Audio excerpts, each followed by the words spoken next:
ఎందుకు ఇచ్చాడో చంద్రబాబుకి ఆలోచన నాకు అర్థమవుతుంది కానీ చాలా దురదృష్టం ఇలాంటి ఆలోచన ఆధార్ కదా మాట్లాడలే ప్రధాని గారిని ఇబ్బందులు తెలుసుకోవాలి. నేను చెప్తున్నా ఆయన కూడా 15 సంవత్సరాలు 13 సంవత్సరాలు ముఖ్యమంత్రి చేసి కంప్లీట్ చేసి బడ్జెట్ పెంచారు. నేను ఏమాలోచిస్తాడు సరే చూద్దాం. ఆ విధానం మంది మన విధానం మంది ప్రజలు నిర్ణయిస్తారు. ఓకే ఇంకెవరికైనా వారు కూడా ఇస్తారు, కంపల్సరీగా వారు కూడా షెడ్యూల్ ఇస్తారు, కంపల్సరీగా వస్తారు. ఈ షెడ్యూల్ కార్యక్రమంలో నేను డోర్ టు డోర్ పార్టిసిపెంట్స్ ఇస్తాను.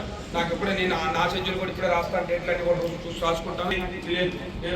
మీరు పర్సనల్ చేస్తూ ఉంటారు. ఇదేం ఒక రోజులో 2 రోజులు అయిపోయే కార్యక్రమం కాదు. ప్రతి ఇల్లు కూడా సుమారు 300-400 ఇల్లు ఉంటాయి. సుమారుగా ప్రతి దగ్గర 500 టార్గెట్ మనం ఇది అది చిన్నవైతే 300, పెద్ద పంచాయతీలు అయితే మాత్రం 500-600 వరకు ప్రతి దగ్గర నుంచి సంతకాల సేకరణ జరగాల. అలాగే టౌన్లు అయితే వాటిలో అయితే యావరేజ్ గా 300-400 టౌన్ లో కూడా ఆ రకంగా కంప్లీట్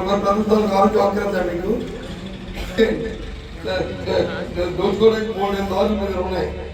చూసే కదా మనం పబ్లిక్ గా ఆ సారా మీద వచ్చి ఫ్యాక్టరీ పెడితే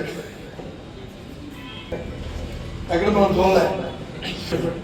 ఎవడో ఏదో ఎక్కడో ఉంటే దమ్మ తెచ్చుకొని అలాగే ఇచ్చి ఒకటి పై రాష్ట్రం నుంచి ఎక్కడో ఏ గోవా నుంచో లేకపోతే ఏ మధ్యప్రదేశ్ నుంచో ఉత్తరప్రదేశ్ నుంచో తెచ్చుకొని అమ్ముకుంటాడు. కానీ విన్నాం కానీ మన ఆంధ్రప్రదేశ్ ఫ్యాక్టరీ పెట్టి తెచ్చుకున్నాం. సరే మన మీద ఏం చెప్తారు ఏం చెప్పలేదు ఏం చెప్తారు బేతాల కర్మలను పెట్టగలని చెప్పి ఏదో బయటకు తీసుకెళ్ళి ఈ మెడికల్ అనేది రాజకీయ సంబంధం కాదు.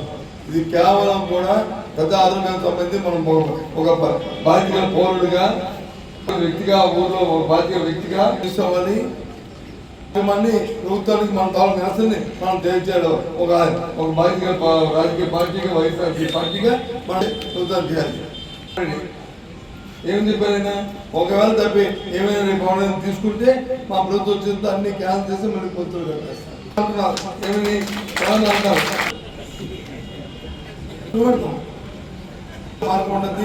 పెద్ద తాలూకా మద్దతు ఉంటే ఏ కార్యక్రమం చేస్తాం అలా చేయడం మాకు తెలుసు. అందుకు ఎట్టి పరిస్థితుల్లో కూడా ఈ కార్యక్రమం చాలా దిగ్విజయంగా ముందుకెళ్ళాలి. ఎట్టి పరిస్థితుల్లో ఈ ప్రైవేట్ కొరకు కానివ్వకూడదు. ఇది మన హక్కు. మన పేద ప్రజలు, మన గ్రామీణ ప్రాంత ప్రజలందరూ కూడా ఎవరికైనా కష్టం వస్తే అయ్యో రామా అనే పరిస్థితి వచ్చింది. ఇవాళ ఆరోగ్యశ్రీ నిర్వీర్యం అయిపోయింది. ఇవాళ ఆరోగ్యశ్రీ సేవలు లేవు. వాళ్ళ బకాయిలు ఇచ్చారు. ఇవాళ ఏ హాస్పిటల్కి వెళ్ళి ఆరోగ్యశ్రీ సేవలు లేవు. ఇవాళ డబ్బులు కట్టుకోలేక ఎంతో మంది పేదలు ఇవాళ ప్రాణాలు విడుస్తూ నానా బాధలు పడతా ఉన్నారు. కాబట్టి ఇవన్నీ అన్ని దృష్టిలో పెట్టుకునే ఇవాళ ప్రజల దగ్గరికి మనం తీసుకెళ్లాల్సిన బాధ్యత ఉంది. ఏదో ఇంకా చాలా కాలం ఉందిలే ఎన్నికలు, ఇంకా ఎప్పుడేమున్నాయలే ఇప్పటి నుంచి ఏముందిలే అని కాదు.